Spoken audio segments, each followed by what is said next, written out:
আজকে স্টোরিটা লিখে পাঠিয়েছে একটা ভাইয়া। গল্পটা যখন আমি পড়ছিলাম আমি নিজেই কান্না করে দিছিলাম।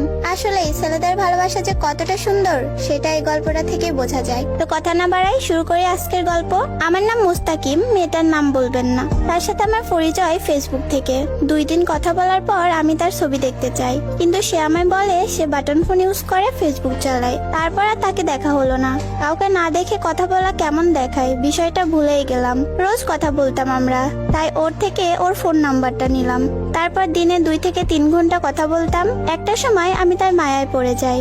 তারপর ভাবছি ওরে ভালোবাসার কথাটা বলবো, কিন্তু আমি তাকে কখনো দেখিনি। ওর বাসা আমার বাসা থেকে বেশি দূরে ছিল না। ওদের গ্রামের একটা ছেলে আমার স্কুলে পড়তো, তার কাছে গল্পটা শেয়ার করি। সে আমায় বলে মেয়েটা ভালো। ওর কথায় ওর উপরে অনেক ভাবার পর ভাবলাম রিলেশনে যাব। ওর সাথে একদিন কথা না বলে আমি থাকতে পারতাম না। ও আমার অনেক যত্ন নিত, গোপনে অনেক ভালোবাসতো, কিন্তু প্রকাশ করতো না।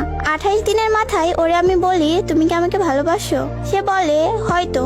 তারপর বুঝলাম সে সত্যি অনেক ভালোবাসে। আমিও ওকে অনেক ভালোবাসতাম। তারপর আমি ওরে আমার ভালোবাসার কথা বলি, কিন্তু ও আমার সাথে রিলেশন করতে চায় না। তারপর একটা সময় রিলেশনে গেলাম। ও আমাকে দেখেছে, কিন্তু আমি ওকে অনেক ভালোবাসি, কিন্তু কখনো দেখিনি। তারপরও ভাবলাম সে যেমনই হোক, চেহারা দিয়ে তার ভালোবাসা হয় না। এ কথা চিন্তা করে আমরা রিলেশনটা চালিয়ে গেলাম। ও অনেক ভয় পেত, সব সময় বলতো তুমি আমাকে কখনো ছেড়ে যাবা না তো? আমি তাকে বলি কখনো ছেড়ে যাব না, তোমার মাঝেই তো আমার ভালো থাকা। তাকে তো আমি অনেক বেশি ভালোবাসতাম, ছেড়ে যাওয়ার কথা মনেই আসেনি।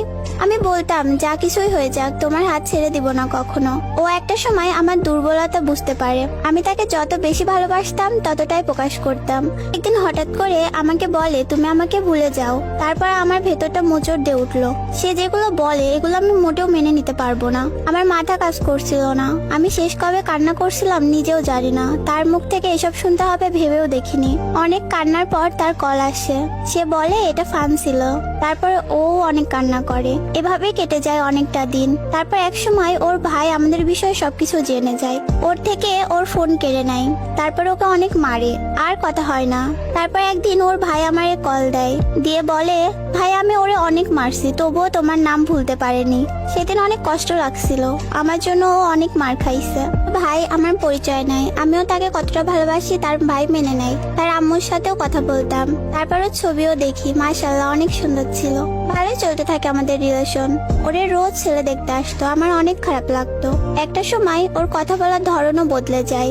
ওর বদলে যাওয়ার কোনো কারণ খুঁজে পাইনি, এবং সম্পর্কের মাঝে কখনো আমি কোনো ভুলও করিনি। সবসময় ওর সব কথা শুনতাম।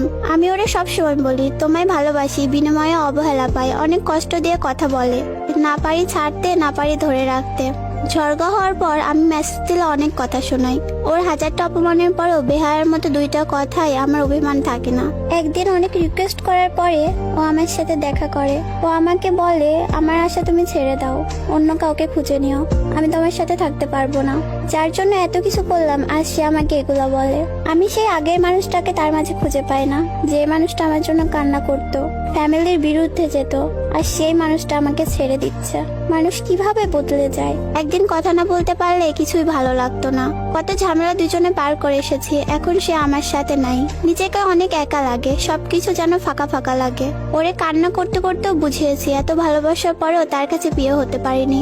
আমি পড়াশোনা করি, স্টুডেন্ট মানুষ, আমার কাছে এত টাকা থাকে না। তারপরেও কাজ করে টাকা জমাতাম, কাজ করে টাকা দিয়ে ওই টাকা দিয়ে ওর সাথে কথা বলতাম।